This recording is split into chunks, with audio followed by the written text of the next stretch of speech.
You find yourself in a place out of time, a sanctuary carved from wood and stone, huddled against a world that howls. The hour is late, well past midnight, and the storm that has been threatening all evening has finally broken its chains. It hammers at the tavern, a wild god demanding entry. The rain comes in sheets, a liquid wall against the thick, warped glass of the windows.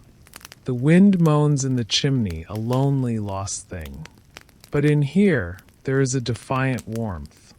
A great hearth, wide enough to roast a wild boar, throws a universe of dancing light onto the dozen or so souls gathered. You see the grime on the farmer's knuckles as he lifts his ale, the weary slump in the shoulders of two soldiers whose mail coifs rest on the bench beside them, the serene, tired face of a nun who has clearly been on the road for days. The air is thick and alive, a heavy tapestry woven from the smells of wet wool, wood smoke, roasting meat, spilled ale, and the sweet, cloying scent of damp earth. This is your world for tonight. There is no tomorrow yet, and yesterday is a ghost. There is only the fire, the storm, and the man who now rises to his feet. He is the bard. He is not young, but his age is hard to place. His face is a map of roads traveled and stories heard, etched with lines of laughter and sorrow. A silver scar cuts through one eyebrow, giving him a permanently quizzical look. He is not dressed in finery, just a simple tunic and worn leather breeches. But he holds himself with a quiet authority that commands the room without a single shout. Candlelight paints his features in gold and shadow. He raises a clay mug, not in a grand toast, but in a simple, knowing gesture of communion. A wry, tired smirk plays on his lips. "Good folk," he says, his voice a low baritone, a rumble that seems to meet the thunder outside and calm it. The night is long, and the storm has a throat for grim tales. But I find that ghosts and demons are poor company. They want too much, your fear, your soul. A few nervous chuckles ripple through the smoky air. "Tonight," he continues, leaning forward, his eyes catching yours for a brief, startling moment, "I will not tell you how to live. The priests can have that tedious task. Tonight, I'll tell you how not to die. This time, the laughter is genuine, a sudden crackle of warmth that pushes back the cold. Outside, the thunder growls, a deep, resonant beast, as if the storm itself is pressing its ear against the wooden walls, eager to listen. The bard sets his mug down, the sound a soft thump on the scarred oak table. He draws his stool closer to the hearth, and the firelight consumes his silhouette, leaving only the hypnotic cadence of his voice. "Settle in," he murmurs, and the room obeys. Shoulders relax, mugs are refilled, and all eyes turn to him. Let your breathing match the rain. Inhale the warmth of the fire. Exhale the cold that waits beyond that door. For these are not the grand histories of kings and saints, etched in gold leaf by trembling monks. History remembers the triumphs, the glorious battles, the holy martyrdoms. But hidden between the lines of parchment, in the gossip of washerwomen and the drunken songs of gravediggers, are the others. The ones who didn't fall to a clean sword or a noble plague. He pauses, letting the weight of his words settle. They fell to folly, to hunger, to vanity, to the cruel cosmic joke of sheer dumb luck. Their ends were ridiculous, but in their foolishness, they held up a mirror to our own chaotic dance with fate. We think our lives are so modern, our tragedies and comedies scrolling past us in a blur. They lived it, face first, candlelit, and often fatally. His voice drops to a conspiratorial whisper. drawing you in until you can feel the heat of the fire on your own face. Listen close. These are not ghost tales. They are worse. They are true ones. Tonight, you will hear 8 stories of the most absurd ends this cruel, beautiful world has ever devised. Each stranger than the last, told by firelight to remind us that mortality, my friends, has a wicked, wicked sense of humor. The bard's smile is faint, tinged with irony. Our first fool, he begins, his voice as smooth and deep as old port, was a holy man. Or at least he lived within holy walls. His name was Brother Allard, and he belonged to the Abbey of St. Martin du Canigou, a place perched so high in the Pyrenees that the monks claimed they could hear the angels changing shifts. A wave of appreciative laughter, soft as the rain, moves through the tavern. Now, this abbey was famed for 2 things: the piety of its brothers and the astonishing quality of its wine. They cultivated grapes on terraces that clung to the mountainside like desperate sinners to a cross, and the Lord, it seemed, saw fit to bless their harvest with a celestial sweetness. Brother Allard, you must understand, loved God with all his heart. He truly did, but it was a distant theological love. His love for the abbey's wine, however, that was a passion. It was immediate, tangible, and tasted of sunlight and holy earth. The bard mimes taking a deep, appreciative sniff of his own ale. Allard was not a drunkard, you see. He was a connoisseur, a theologian of the vine. He argued that to truly appreciate God's creation, one must engage with it fully. And what was wine, he would ask anyone who would listen, if not fermented prayer. Liquid sunlight trapped in a bottle, waiting to release its sermon upon the tongue. He was given the role of assistant cellarer, which to him was like being appointed the personal secretary to an archangel. He spent his days in the cool, damp dark of the abbey's cellars, surrounded by his silent, oaken congregation. He knew each barrel by the grain of its wood, by the particular groan its staves made when the temperature changed. He would pat their curved bellies and whisper blessings, convinced he was encouraging the wine toward a state of divine grace. The fire crackles, spitting a shower of embers onto the hearthstones. Outside, a peal of thunder shakes the very foundations of the tavern. It sounds like a giant barrel rolling across the floor of heaven. One autumn night, a storm much like this one descended upon the mountains. The wind screamed through the cloisters, and the rain fell with such fury that the abbot declared it a sign of God's wrath, or perhaps just his yearly autumn tantrum. The monks were gathered for Compline, their voices a fragile harmony against the tempest's roar. But one voice was missing.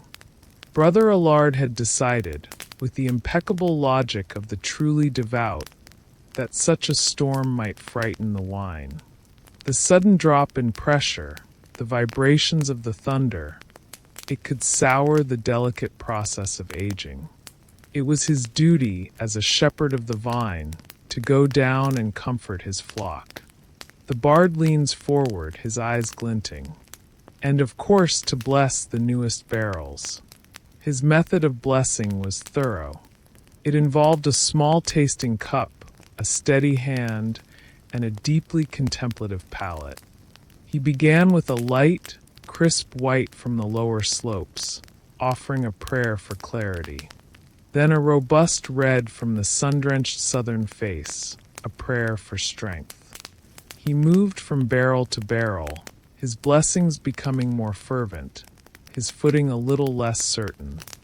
The cellar was vast, a labyrinth of stone and oak.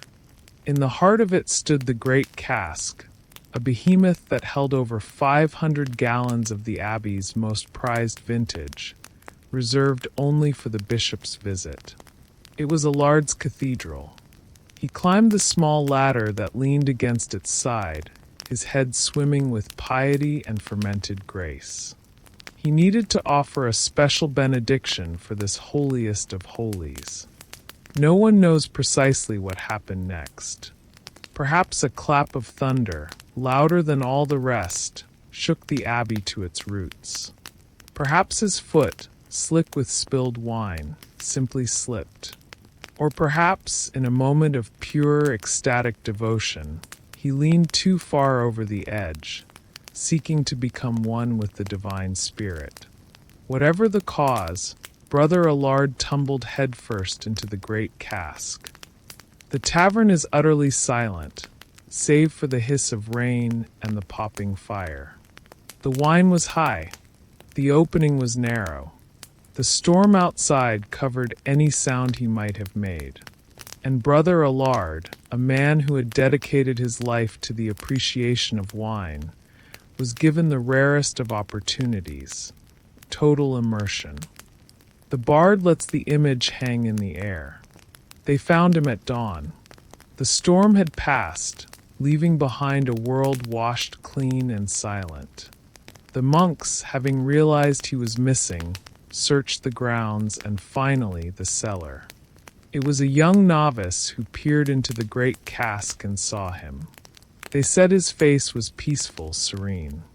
He was floating gently, his tonsured head bobbing amongst the skins and lees like a pale, blessed grape. His final baptism. The bard picks up his mug and raises it high. He died closer to heaven than most monks ever manage, drowned not in sorrow, but in his own salvation. A moment of stunned silence, and then the tavern erupts.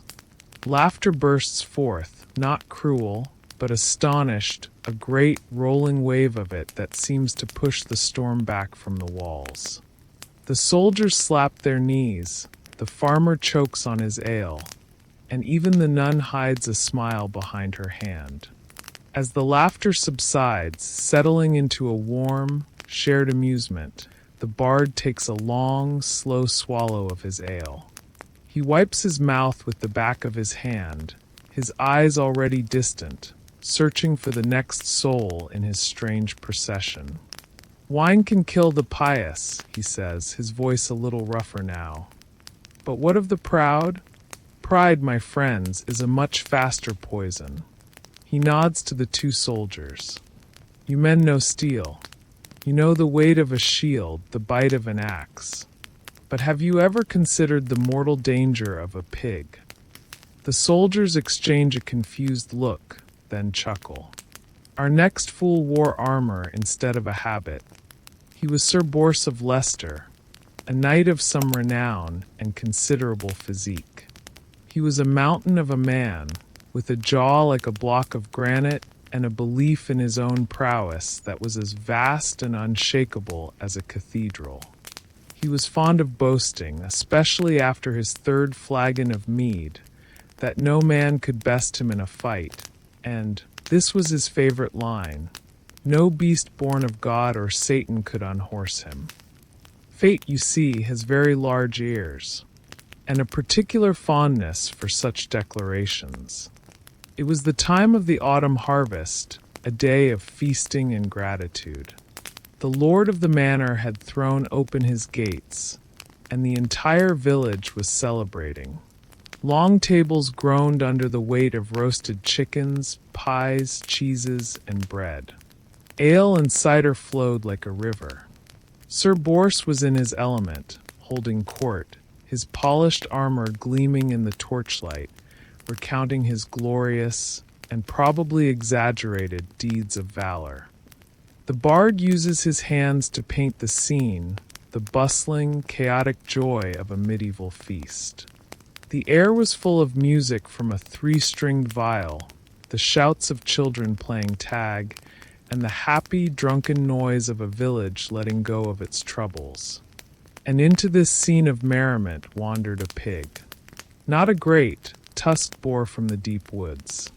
Not a demon swine with eyes of fire. It was just a pig. A large, fat, pink sow named Matilda who belonged to a local farmer. She had slipped her pen, drawn by the irresistible scent of fallen apples and discarded pastry. She was a simple creature, interested only in a full belly and a good patch of mud. Sir Bors saw her trotting through the crowded yard, snuffling happily at the ground. And in his drunken, pride-filled mind, a magnificent idea took root. He saw not a farm animal, but a challenge, a test of his famous boast. He stands up, puffing out his chest and mimicking a grand, booming voice. "Behold," he roared, silencing the musicians and drawing the attention of everyone nearby. "A fearsome beast of the underworld, sent to test my legendary skill. I shall tame this swine of Satan." His squire, a young lad with more sense than his master, tried to intervene. "My lord," he whispered, "it is only Matilda. She belongs to Goodman Giles. She's quite harmless." But Sir Bors waved him away. "Nonsense, boy.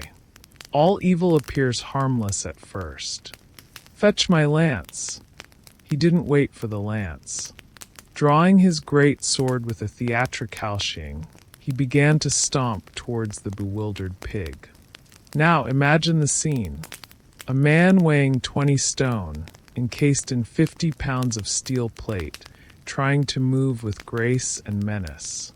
He clanked. He clattered. He looked less like a dragon slayer and more like a pot seller who had tripped down a hill. The tavern howls with laughter. The image is too perfect, too ridiculous. Matilda the pig, who had been enjoying a rather nice piece of discarded cheese rind, looked up. She saw a very large, very loud, very shiny thing coming towards her. She did not feel challenged. She felt startled. And a startled pig does what a startled pig has always done. It runs. Her path of escape, unfortunately, lay directly through Sir Bors's legs. He had planted his feet wide for a heroic stance, creating a perfect pig-sized archway. Matilda, with a frightened squeal, bolted forward. She was not a battering ram, but she was solid, low to the ground, and moving with surprising speed. The bard claps his hands together with a loud smack. The impact was not on his armored chest or his shield. It was on the far less dignified region of his inner thighs. The laws of physics, which care little for knighthood or boasts, took over. Sir Bors's center of gravity went suddenly and violently skyward. For a glorious second, he was airborne, a flying monument to folly, his sword spinning one way, his dignity the other. He then came down, hard. As fate would have it, a servant had just been carrying a rack of roasting spits to the kitchens. Sir Bors landed directly upon them. Not on the sharp end, thank God, but the fall was awkward. His great weight, encased in unyielding steel, came down with a crash that echoed through the courtyard. There was a sickening crack that had nothing to do with metal. He had landed on his own armored neck at just the wrong angle. He was dead before Matilda had even finished her squeal of panic. The great Sir Bors of Leicester, the man no beast could unhorse, was felled by a farmer's pig without a single blow being struck. The village never let the story die. To this day, they say, when a man in Leicester gets too boastful, someone will just snort quietly and whisper, "Mind Matilda." The bard sits down, picking up his cup again. The fire cracks and settles into a steady, rhythmic pulse. He looks into the flames for a long moment. "Pride," he says, his voice now quiet and somber, "is an armor with no back. It protects you from nothing and weighs you down for the fall." A man in the corner, a burly blacksmith by the look of his arms, raises his mug. "To Sir Bors," he calls out, a grin splitting his sooty face.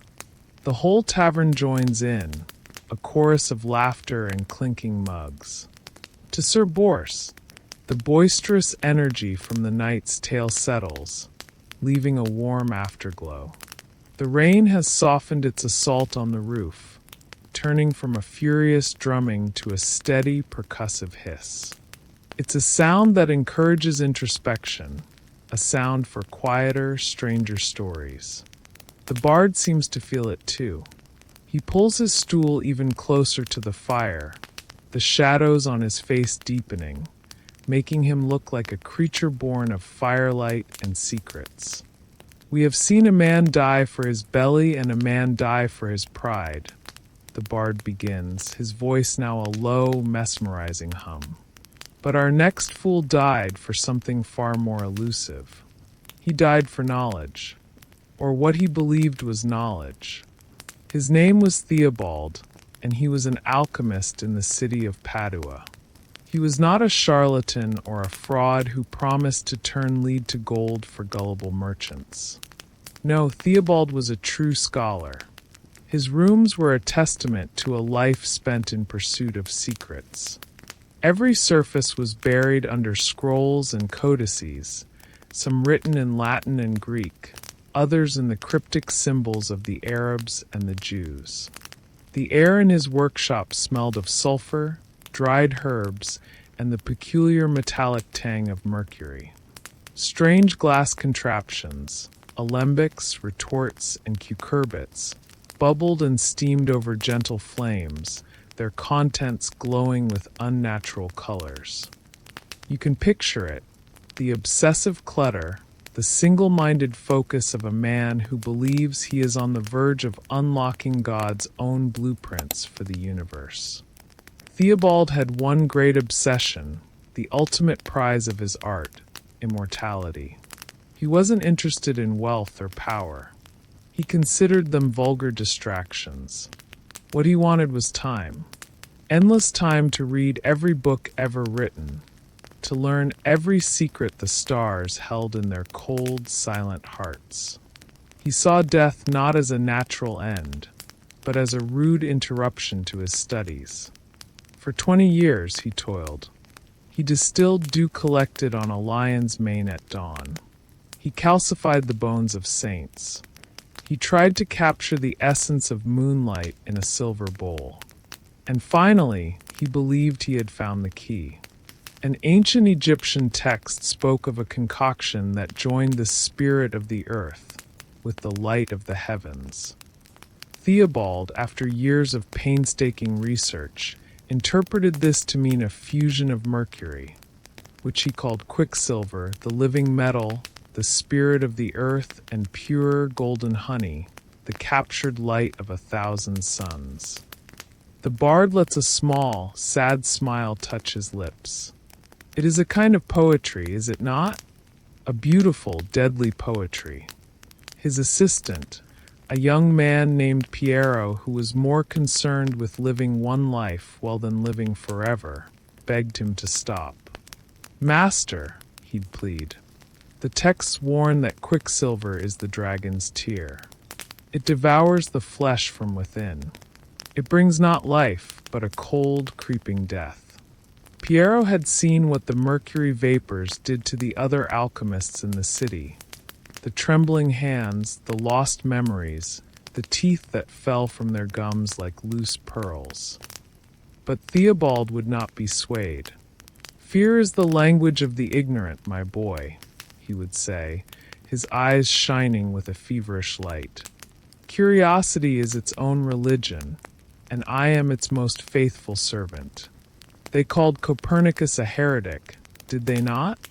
The greatest discoveries are always born from the greatest risks. So, one night, under the watch of a full moon, he performed the final synthesis. He took a vial of shimmering, liquid mercury, so pure it looked like a trapped piece of midnight sky, and he gently, lovingly, stirred it into a pot of warm, fragrant honey from the hills of Sicily. He chanted what he believed was an ancient Sumerian incantation for longevity as he mixed. The result, the bard says, his voice dropping to a whisper, was horrifyingly beautiful. The honey no longer looked like honey. It swirled with veins of silver, glowing with a soft internal luminescence, a soft pearlescent light. It looked like a potion from a fairy tale. The fire pops and you jump slightly. The rain hisses. The thunder, now far in the distance, rolls slowly, like a giant turning over in its sleep. "Behold Piero!" Theobald cried, holding the small crucible aloft. "The elixir of ages, the warm potable, not of gold, but of life itself." Piero crossed himself and backed away, his face pale with dread. But Theobald only laughed, a dry, rustling sound. "Do not be afraid. Witness the moment man defeats the grave." With a hand that did not tremble, he dipped a silver spoon into the glowing mixture. He raised it to his lips. For a moment he paused, savoring the scent, the sweetness of honey undercut by a cold, metallic sharpness. He was not just a scholar, he was an explorer, and this was his new world. He tasted it. The bard closes his eyes for a second, as if he can see it himself. Piero said his master's eyes flew open wide. A look of pure, unadulterated ecstasy washed over his face. "It is sweet," Theobald declared, his voice filled with wonder. "It tastes of starlight and eternity. I can feel it, Piero. I can feel the decay being washed from my very bones. I am untouchable by death." He set the spoon down with a triumphant clatter. He stood taller, breathing deeply, a beatific smile on his face. He felt wonderful, invincible, for about 2 hours. Then came the cramping, then the fire in his gut, then his mind, the great library he had spent a lifetime building, began to crumble. Its shelves collapsed, its scrolls burned. By dawn, the great scholar Theobald was dead. He was in the end both wrong and right.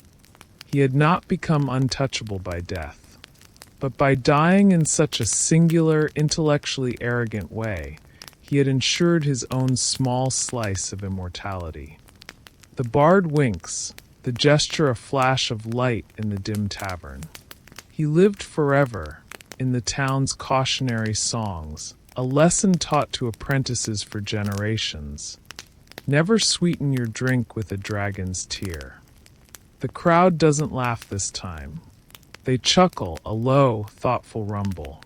It's the sound of people appreciating a well-told joke, but also recognizing the familiar, tragic pull of a brilliant mind undone by its own brilliance.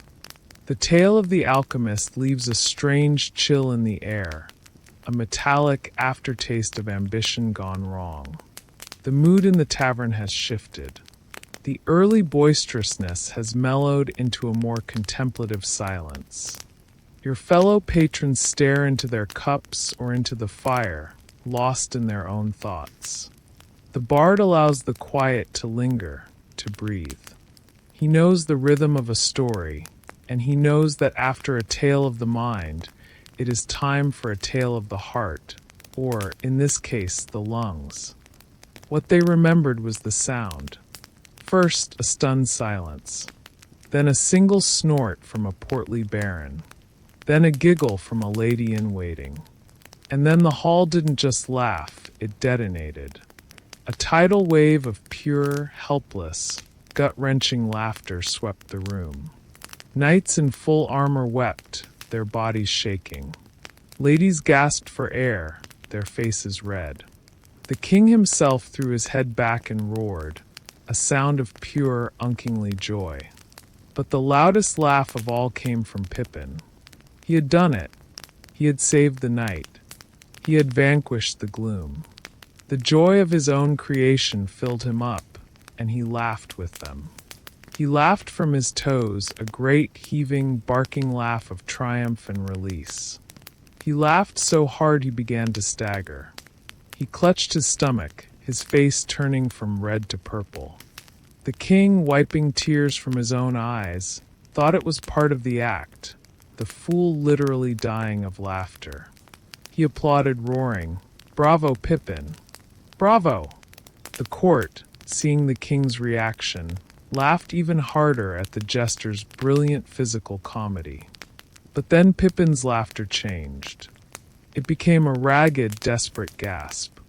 A cough. A terrible, wet, choking sound. He stumbled forward, his eyes wide with a surprise that was no longer funny. He collapsed onto the rushes of the floor. And then silence. A thick, horrified quiet fell over the hall. The laughter died in 100 throats at once. The king, his face suddenly ashen, rose from his throne. "Pippin!" he called out, his voice a strained whisper. But Pippin the Merry was gone. The court physician later said his heart had simply given out from the strain. He had quite literally laughed himself to death. The bard bows his head slightly, a gesture of respect for a fellow performer. The firelight dances on his face, making it look for a moment like a tragic mask. "He died as he lived," the bard says softly, his voice barely audible above the crackling flames, laughing at a world full of fools too slow to catch the punchline. His own. The tavern is half silent, half filled with uneasy chuckles. It's a story that sits uncomfortably between tragedy and comedy, and no one is quite sure how to react. The firelight flickers, like a smile that is just about to fade. The strange, sad tale of the jester hangs in the smoky air.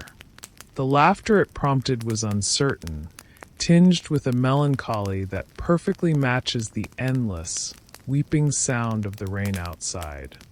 The bard seems to understand that the mood needs to be brought back down to earth, away from the gilded halls of kings and the esoteric labs of scholars. He hunches his shoulders slightly, making himself smaller, his voice taking on a rougher, more common cadence. "Kings and scholars and knights," he says with a dismissive wave of his hand. "Their deaths are seasoned with irony. But what of the common man? What of the deaths born not of pride or knowledge, but of simple, grinding need? Sometimes the most ridiculous end is also the saddest." The farmers in the tavern nod, their faces grim. They know. This is a shorter tale, the bard says. A simple story for a simple man. His name was Edric, and he lived no more than 20 miles from here, in a small village that huddled by the river bend. He was a peasant bound to the land, and his life was a calendar of hard work, plowing in the spring, haying in the summer, harvesting in the autumn, and surviving in the winter. And the winter that year was a beast.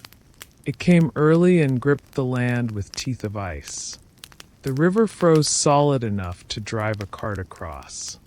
The wind came down from the north like a blade, sharp and merciless. The snow fell and fell until the world was nothing but a sea of white, burying fences and swallowing roads. For people like Edric and his wife, winter was not a time of rest. It was a siege. The tavern grows colder, or perhaps it's just the story. You pull your cloak a little tighter. The howling of the wind outside the tavern walls suddenly sounds less like a distant threat and more like a present danger. Edric's stores were dwindling. The salted fish was mostly gone. The sack of oats was worryingly light. What they had was a small stash of hard, dark loaves of rye bread, baked back in November, meant to last them until the thaw. This was not the soft, warm bread of a lord's table. This was peasant bread. It was made to last. It was dense, heavy, and when the deep cold of that winter hit it, it became less like food and more like rock. One morning, the cottage was so cold that their breath plumed in the air. The fire in their small hearth had dwindled to a few sad embers. Edric's wife, her face pinched with hunger and cold, took out the last of the loaves. It was frozen solid. You could have used it to hammer a nail. She tried to saw at it with their one dull knife, but the blade just skidded off the icy crust. "It's no use," she said, her voice a weary sigh. "We must wait. I'll try to build up the fire. Perhaps by midday it will have thawed enough to break." But Edric was a man of simple solutions. He was hungry. The bread was hard. His mind made a very direct, very foolish connection. He was a strong man, his body hardened by years of labor. He had split logs thicker than his thigh with a single blow of his axe. He could lift a millstone. Surely he could break a loaf of bread. The bard picks up a small log from the woodpile by the hearth, holding it in his hands. He took the loaf. It felt like a stone. He held it in his hands and looked at it with a kind of personal offense. It was his bread. It would not defy him. Lady Aramel would simply smile, a serene, distant smile, and return to her tower. What did god or priests know of the solace she found in the curve of her own cheekbone, the flawless arch of her eyebrow? One night, a summer thunderstorm rolled in from the sea. It was a violent, electric storm. The sky was torn open by jagged spears of lightning, and the thunder cracked directly overhead, shaking the very stones of the tower. The baron and the servants huddled in the great hall, praying. But Lady Aramel was in her chambers. She was not afraid. She stood before her favorite mirror, a great silver plate that stood as tall as a man, and watched the lightning flash across her reflected face. She found the sight thrilling. The storm made her feel powerful, dramatic. It was a worthy backdrop for her beauty. And then it happened. A bolt of lightning, brighter than 1,000 suns, struck the very pinnacle of the tower. It was not a distant flash. It was a direct hit. The sound was not thunder. It was the sound of the world cracking open. The stone pinnacle exploded. The charge traveled down the stone walls, and the tower room, filled with conductive silver and steel, became a cage of pure, white-hot energy. Every mirror in the room shattered at the exact same instant. The bard pauses. The only sound is the fire and the faint, almost imperceptible dripping of water from the eaves. It was not a tinkling sound. It was an explosion of glass and silver.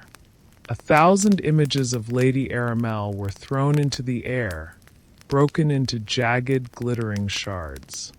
The room, which moments before had been a sanctuary of perfect reflections, became a whirlwind of sharp, glittering knives.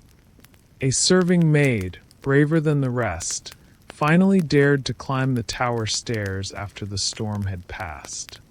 The door to the chamber was blasted off its hinges. The room was a scene of devastation. The tapestries were scorched, the air thick with the smell of ozone and burnt stone. And in the center of the floor lay Lady Aramel. She had not been struck by the lightning itself. She had fallen amongst the shards of her broken admirers. Her perfect face, the face she had worshipped above all else, was bloodied, cut by 100 tiny reflections of itself. She had been killed by her own image. The maid swore that when she found her, Lady Aramel's eyes were open, staring up at the splintered ceiling, and her lips were whispering a name. It was not God's name, nor her husband's. She was whispering her own. The bard lowers his gaze to the fire. His face is all shadow now. The mirrors, they say, took back what they had given her. They had shown her a perfect face for years, and in the end, they demanded a sacrifice of that same flesh. This time there is no laughter. No chuckles, not even a sigh. The tavern is held in a ghostly calm. The story was not funny, nor was it meant to be. It was a piece of dark, chilling poetry. The only sound is the crackling of the fire and the faint, far-off thunder, echoing the shattering of the glass. For the first time all night, you feel a genuine shiver that has nothing to do with the cold. The profound, chilling silence left by Lady Aramel's tale lingers. It is a heavy cloak over the tavern. The bard lets it sit for a long moment, allowing the ghostly image to fade. Then a slow, mischievous grin spreads across his face, chasing the shadows away. He knows what the crowd needs now, a release. A return to the absurd. Enough of ghosts and vanity, he declares, his voice booming with renewed energy. We have been too serious for too long. Death, after all, is not always a grim poet.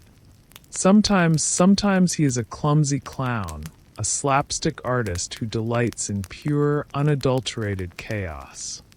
The mood in the room lifts instantly. Shoulders straighten. Mugs are raised in anticipation. For our next act, the bard proclaims, we go to a wedding. Not a royal wedding, but the wedding of a wealthy wool merchant's daughter. A joyous occasion full of promise, new beginnings, and, most importantly for our story, a feast of truly epic proportions. The man at the heart of this feast was the cook, a temperamental genius named Jubal. Jubal was an artist, and his medium was food. He didn't just cook, he created spectacles. His suckling pigs were things of beauty, his jellies were shimmering castles, his pastries were architectural marvels. But he was always looking for the next sensation, the masterpiece that would have people talking for years. He reaches out a hand and, with 2 fingers, pinches the wick of the last flickering candle. The flame vanishes. Darkness. Silence. Then, the soft, steady murmur of water dripping from the roof, and the slow, even rhythm of your own breathing. You don't know how long you sit there in the warm, breathing darkness. Time has dissolved. The storm is a memory, the fire is a ghost of warmth on your skin, and the stories are settling deep inside you, like stones in a riverbed. Slowly, your eyes adjust. The deep black softens to charcoal gray. A sliver of weary, pre-dawn moonlight finds a crack in the shutters, painting a single, pale line across the room. The bard is gone. His stool is empty. It is as if he was a spirit conjured by the storm, and with its passing, he too has vanished, leaving only the echoes of his words behind. Around you, the tavern sleeps. The farmer is slumped over the table, his head resting on his arms, a soft snore rumbling in his chest. The 2 soldiers are huddled together on their bench, their cloaks pulled over them like blankets, their hard faces softened in sleep. Even the nun has her head bowed, her hands resting in her lap, in a posture that is half prayer, half exhaustion. The air is still now and cool. It smells of ash and stale ale. You can hear the drip, drip, drip of the water outside, a slow, hypnotic clock ticking away the final moments of the night. You can hear the soft rustle of sleeping bodies. And if you listen closely, you can hear the thrum of your own blood in your ears, a quiet, personal drumbeat. The echoes of the night swirl in your mind, no longer sharp stories but dreamlike images. A monk's peaceful face in a sea of red wine. A pig trotting obliviously away from a fallen knight. A glowing, silver-laced potion. The silent scream in a jester's laughing eyes. A loaf of bread, hard and unforgiving as fate. 1,000 broken reflections on a stone floor. A whirlwind of angry pigeons in a grand hall. Each foolish death feels less foolish now. In the quiet of the sleeping tavern, they feel less like jokes and more like fables, like prayers whispered backward. Each one a mirror, just as the bard said, for life's own beautiful, terrifying, and utterly unpredictable comedy. There is no grand design, no noble path. There is only the living of it, the falling, the failing, the reaching for too much, and the hope that someone will be there to tell the tale. You look down at your own cup, forgotten on the table. There is a single last sip of ale at the bottom. You pick it up. The clay is cold now. You raise it in a silent toast to the fools, to the bard, to the night, and you drink. The taste is bitter and flat, the ghost of the evening's warmth. You set the cup down on the wooden table. You do it softly, carefully, so as not to wake the sleepers. The gentle clink of clay on wood is the only sound you make. It feels like a punctuation mark, the end of the last sentence. The night exhales a soft, final sigh. And then a voice, so quiet it might be your own thought, a whisper from the shadows where the bard once sat. Sleep well. You close your eyes. The darkness behind your eyelids is deep and welcoming. The dead are only sleeping too, just with funnier endings. And you drift, down into the quiet, into the dark, into the story of the coming day. You sleep, and in your dreams you laugh, a soft, slow, wondrous laugh, at nothing and everything at all.